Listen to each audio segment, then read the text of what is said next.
Salut les players, on se retrouve pour une nouvelle vidéo. Ça y est, on est à la moitié de la saison et il est temps de faire le conseil de classe, comme il est de coutume. Le conseil de classe de ce Real Madrid, version 2024-2025 Anderson. On va voir c'est qui les bons élèves, hein, et c'est qui les mauvais élèves, hein, c'est qui les élèves qui méritent des petits avertissements de travail et de conduite, un peu comme Femi quand on était à l'école. Hein.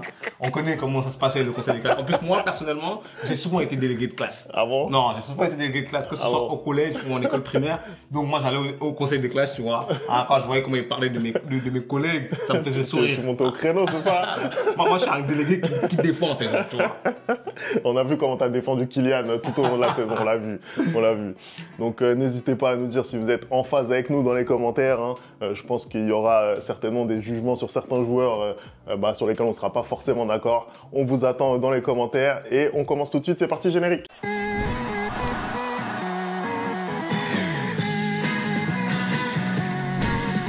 On démarre tout de suite cette vidéo et on va démarrer avec les gardiens de but, c'est logique. Hein. On a deux gardiens de but de talent au Real Madrid que sont Andriy Lunin et Thibaut Courtois. On va commencer avec Lunin, c'est lui qui a le moins joué. Je crois qu'il a joué 5 matchs avec le Real. Qu'est-ce que tu en as pensé toi, Anderson?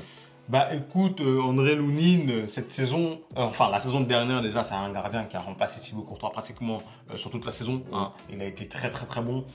J'avais trouvé que le choix de Carlo Ancelotti de titulariser Courtois à sa reprise en finale de Ligue des Champions, c'était peut-être un peu dur pour Lunin, étant donné que c'est quand même lui qui nous avait ramené là où on était. Hein. Mais après, je peux comprendre, quand tu as le meilleur gardien du monde à disposition, bah, tu peux pas te permettre de mettre son remplaçant, surtout quand tu vois la finale qu'a livré au final Courtois, tu vois ce que je veux dire.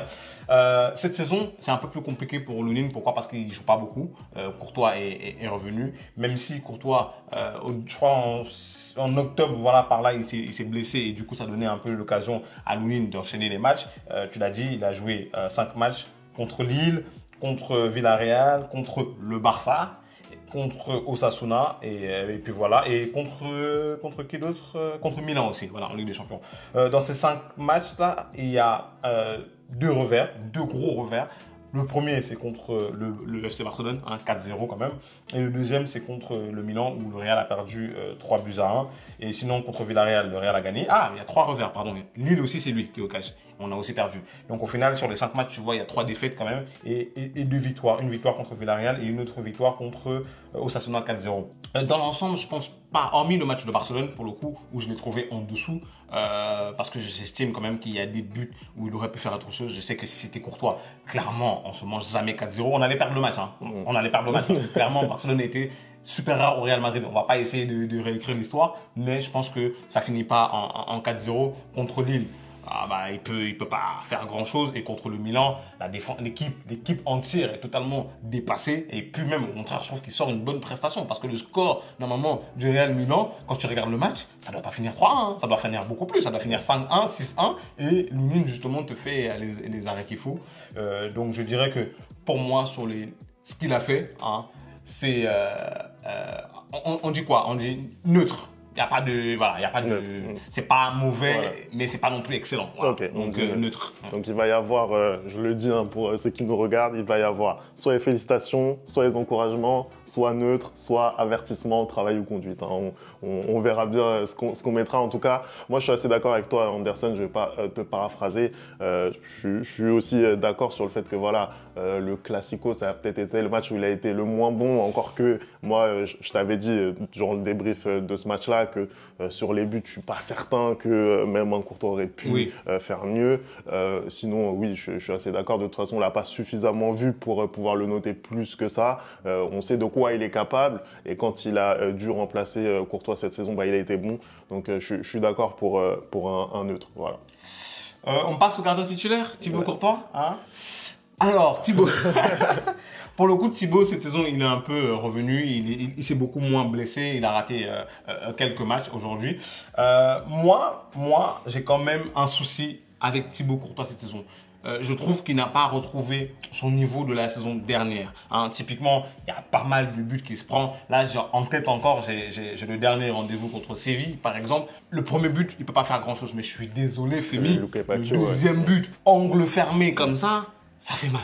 ça fait mal, tu vois. Et cette saison, il y a plein de matchs où je trouve que, pareil, quand il a joué contre le Rayo Vallecano, où il y a eu 3 buts partout, il y a plein de matchs où je trouve que Courtois n'est pas à son niveau maximum, tu vois. Hein, je pense que c'est pas le grand Courtois qu'on a connu au Real Madrid. Hein, c'est pas le Courtois de 2021-2022 justement où il est impérial et grâce à lui limite on gagne cette Ligue des Champions où en finale il te sort, je crois, le nombre d'arrêts record dans une finale de Ligue des Champions. Donc je ne le retrouve pas. Je peine à retrouver ce Courtois-là. Après, il n'est pas aidé aussi. Sa défense n'est pas impériale. Mais justement, c'est-à-dire qu'il y a des années où la défense n'était pas forcément très bonne, mais Courtois, lui, était à chaque fois excellent. Là, si je regarde un peu les matchs qu'il a fait, il y a pas mal de matchs où il est en difficulté, tu vois, malgré le fait que le Real gagne ou même si le Real perd, il y a pas mal de matchs où sa note dépasse à peine 7, tu vois, pour un gardien comme Thibaut Courtois. C'est pas normal. Hein. C'est un gardien qui, il y a 2 ans, 3 ans, tous les matchs du Real étaient décisifs. Hein, c'est lui qui nous permettait d'être là où on est. Et aujourd'hui, c'est un peu plus compliqué pour lui. Voilà, je dois l'avouer. Donc, je vais dire avertissement. Voilà. Je vais dire avertissement pour Thibaut Courtois. Je suis désolé. Non, franchement, je te trouve un petit peu dur parce que je pense que déjà Courtois, j'ai pas souvenir là cette saison qu'il soit directement responsable d'un but qui te coûte une victoire. Tu vois ce que je veux dire? Courtois, il fait le boulot. Voilà, c'est vrai que c'est pas le grand Courtois. On le voit même notamment au pied un petit peu moins serein. On l'a vu justement lors du dernier match là sur le but de Luque Bacchio dont tu nous parlais. C'est pas des buts qu'on avait l'habitude de le voir prendre. Ça, c'est une réalité. Maintenant, voilà, il n'y a pas non plus péril dans la demeure. Il a quand même eu des moments où il a été très bon cette saison. Et encore une fois, moi, Thibaut Courtois, je sais que quand les matchs sérieux vont arriver, bah, il va prendre feu. Tu vois ce que je veux dire? J'ai aucun doute là-dessus. Donc, moi, je mettrais plutôt neutre. Voilà, je mettrais neutre, je mettrais blanc. Honnêtement, pour moi, il fait ce qu'on lui demande. Il te met pas spécialement en danger. Il compromet pas en tout cas tes résultats là sur la première moitié de saison. Donc pour moi, c'est neutre. Voilà. Ok, on va passer aux défenseurs. Donc, on commence par quoi? Par les latéraux, par les centraux, féminins, par les défenseurs. Ouais, comme tu veux. On peut commencer par les centraux. On commence par les centraux. Donc, on va juger qui? On va juger Rudiger. On va juger Raúl Asensio. Est-ce qu'on juge Tchouaméni? Non, on va le juger dans les milieux, c'est un milieu de terrain. Parce que je suis désolé, il n'y a pas beaucoup de centraux disponibles. Hein. On rappelle que Alaba est blessé. On rappelle que Militao est blessé aussi. Donc, voilà.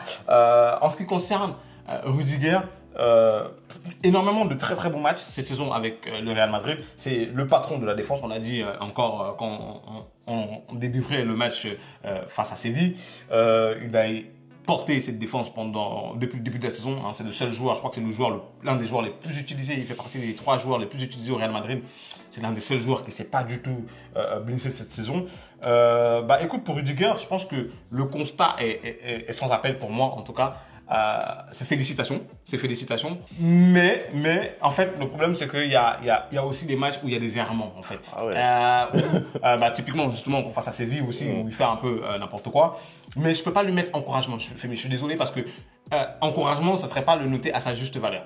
Aujourd'hui, ça serait pas le noter à sa juste valeur parce que pour moi, le seul défenseur central du Real qui est au niveau depuis quelques temps, c'est Rudiger. Voilà. Non, mais après, je comprends ce que tu dis. Pour, entre guillemets, l'ensemble de son œuvre, ok, il mérite d'être aux félicitations. Mais moi, je suis désolé. Le Rudiger de cette saison, on en a parlé justement lors du dernier débrief, on voit clairement un Rudiger qui est moins souverain que l'année dernière. L'année dernière, c'est vraiment le gars, limite, qui est capable de te faire gagner des matchs. Tu vois ce que je veux dire? Alors que cette saison, c'est quand même beaucoup plus compliqué. Il y a des errements qu'un défenseur de son niveau ne peut pas faire. Aujourd'hui, on parle quand même d'un gars qui est potentiellement le meilleur défenseur du monde. Tu vois ce que je veux dire? Je ne sais pas s'il y a 2-3 défenseurs qui peuvent s'asseoir à sa table aujourd'hui. Ces errements, comme tu dis, c'est que depuis quelques temps. Sinon, le début de saison de Rudiger, il est impérial. Hein. Ah, bien sûr. Tu te prends les premiers matchs de la Supercoupe d'Espagne jusqu'à, on va dire, 8e, 7e journée, il est très, très, très, très bon. C'est que quand l'équipe a vraiment eu énormément de mal à se positionner, à presser et tout, qu'il a commencé lui aussi un peu à à être un peu en dessous. Hein. On rappelle quand même que c'est une saison hyper longue, il y a énormément de matchs, donc du coup ça commence à peser aussi. Je parle justement du fait que c'est un des joueurs les plus utilisés dans Chelsea. Limite, il ne sort jamais, donc à un moment donné, tu as des baisses de régime. Mais encore une fois de plus, je dis, je ne peux pas mettre encouragement, parce que pour moi, encouragement, c'est quelqu'un qui est bon, mais qui, comment dire, qui peut encore faire mieux. Aujourd'hui, j'estime que Rudiger, il peut gommer bien évidemment ses errements, mais au final, ça reste quand même le meilleur défenseur central du Real Madrid. Non, mais là-dessus, je te contredis pas, mais tu es obligé de le juger justement comme meilleur défenseur du Real Madrid, potentiellement meilleur défenseur du monde. Donc, tu vois, au regard de ça, je suis obligé de lui mettre neutre. Je suis désolé, je ne peux pas mettre autre chose que neutre à Rudiger. Il fait le boulot, mais c'est sans plus pour moi, tu vois ce que je veux dire. Donc, moi, personnellement, je vais rester sur neutre. On va enchaîner Anderson peut-être avec un... Tu veux qu'on mette Tchouaméni dans les défenseurs centraux? Non, on va enchaîner avec un Raúl Asensio. Allez, Raúl Asensio, avec un Raúl Asensio, un petit jeune du coup qui a intégré l'équipe première avec la blessure de Militao. Hein. C'était assez compliqué. Et en fait, je pense qu'il a intégré l'équipe première avec la blessure de Militao et aussi du fait qu'après coup, Tchouaméni s'est blessé. Tu vois, donc du coup, Ancelotti n'avait vraiment pas le choix que de le mettre. Moi, quand je l'ai vu, j'ai été assez surpris parce qu'au début, il a été très très bon. Hein. J'ai trouvé un jeune qui n'avait pas peur, un jeune qui avait du caractère un peu à la Sergio Ramos et qui était très très rapide hein, pour le coup. Je pense que justement, accompagné d'un Rudiger qui a de l'expérience, ça lui aurait permis de encore mieux se développer, mais malheureusement, Tchouaméni est revenu et malheureusement, Ancelotti étant celui qu'il est, hein, il a un peu stoppé la progression de Raúl Asensio maintenant qu'il ne joue plus trop et qu'il rentre en cours de match. Mais sinon, clairement pour moi, Raúl Asensio, c'est encouragement. C'est encouragement parce que pour le peu de fois que je l'ai vu, il a été bon. C'est pas facile de sortir de l'équipe de la Fabrica comme ça, de l'équipe juvénile du Real Madrid et de venir t'imposer en équipe première sans avoir peur, tu vois. Moi, je pense que c'est le caractère dont il a fait preuve et aussi le niveau de jeu dont il a fait preuve pour son âge, c'est juste incroyable. Donc pour moi, c'est clairement encouragement. Totalement d'accord avec toi. J'ai pas d'autre chose à ajouter. Raúl Asensio, voilà, on l'a découvert cette saison. Il est rentré dans cette équipe du Real Madrid avec aplomb. Il y a eu des matchs très chaud qu'il a eu à disputer, notamment en Ligue des Champions. Il s'en est plutôt bien sorti. C'est une des têtes qui a surnagé pendant que le collectif était plus en difficulté. Totalement d'accord avec toi pour lui donner les encouragements, en espérant que Carlo Ancelotti va lui faire davantage confiance, même quand les titulaires vont revenir. Exactement. On passe aux latéraux. Je sens que je vais très bien m'amuser là-dessus. Alors, on va commencer par les latéraux gauche, côté gauche. On va commencer par Ferland Mendy. Vas-y, Femi, vas-y. Moi, je vais pas commencer, vas-y, Femi. Pour les latéraux, je vais pas commencer. Aucun d'entre eux. Je te laisse. Allez, Ferland Mendy, honnêtement, on est déçus. On est déçus de son début de saison. Merci. Je crois que j'étais fou.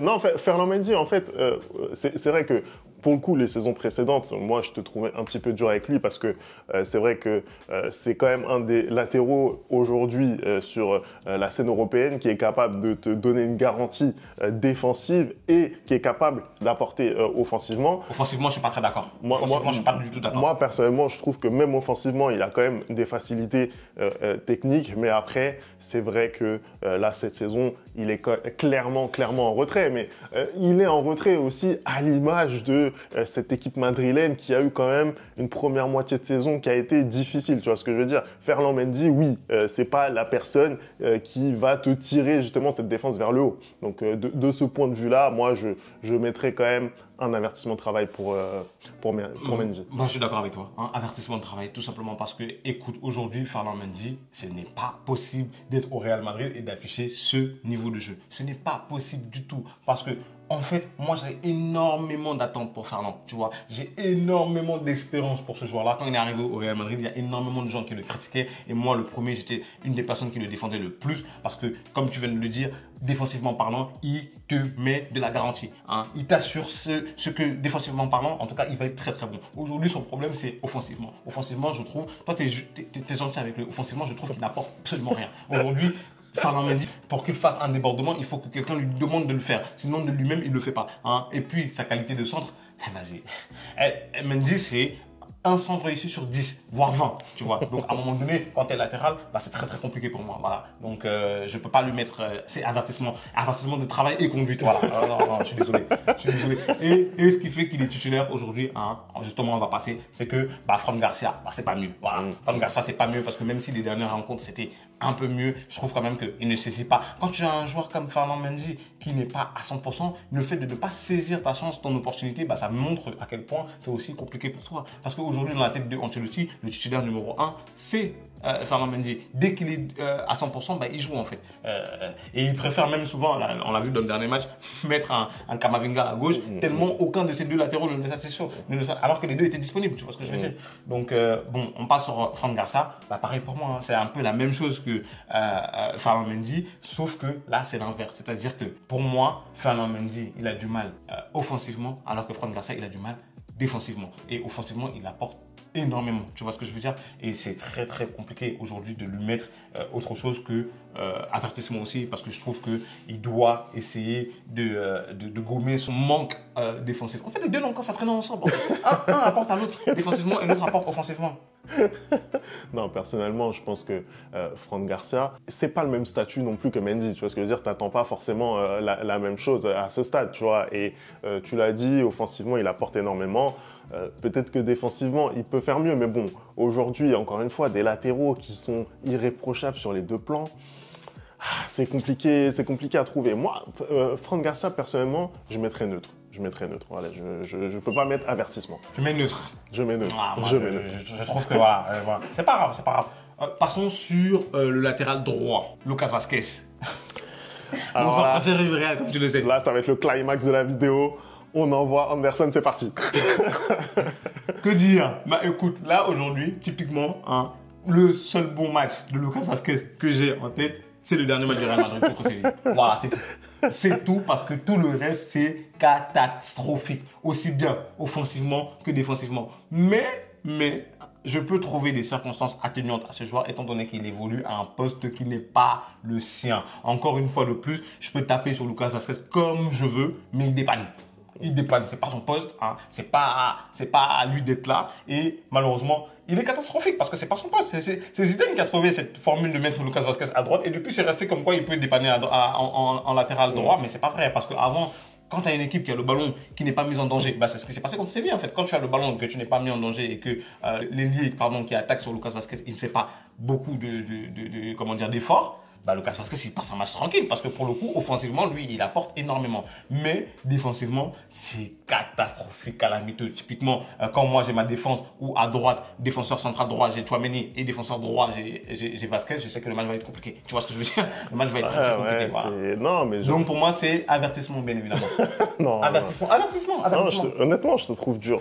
Surtout sur Lucas Vazquez parce que justement, c'est pas son poste. Moi, déjà, je trouve qu'offensivement, tu peux pas dire qu'il apporte rien. C'est pas vrai. Non, offensivement, non. J'ai dit qu'offensivement, il apporte énormément. C'est défensivement, il est catastrophique. Non, mais après, tu nous as dit que, voilà, pour toi, sur les deux aspects, cette saison, il est pas bon. Tu vois ce que je veux dire? Et moi, je suis désolé. Cette saison, j'ai quand même souvenir de matchs où il a pu apporter offensivement, tu vois. Par exemple, je crois qu'à Liverpool, c'est lui qui obtient le penalty. Ouais. Tu vois, il a toujours cette malice. Il arrive à se projeter dans la surface de réparation. Même, je crois, le match contre Dortmund aussi, il met un but dans cette fameuse remontada. Donc, même dans des matchs qui sont importants pour le Real, il arrive à avoir cette plus-value. Donc, je te trouve assez dur. Après, voilà, aujourd'hui, qui n'aurait pas souffert contre Lookman, par exemple, contre ce Lookman-là, tu vois, qui n'aurait pas souffert? Un défenseur droit de métier, voilà. Non, moi, je suis pas d'accord. Honnêtement, je te trouve dur. Moi, personnellement, Lucas Vazquez, je lui mets neutre. Voilà, okay. Tout simplement. Je pensais que tu allais mettre autre chose. Non, je mets neutre. C'est pas grave. Là, sommes d'accord pour ne pas être d'accord. Je mets neutre. Voilà pour la première partie de cette vidéo. On va se retrouver très très vite pour la deuxième partie de cette vidéo. On n'oublie pas les bonnes habitudes, @le replay foot. Et on se retrouve très très vite. Ciao.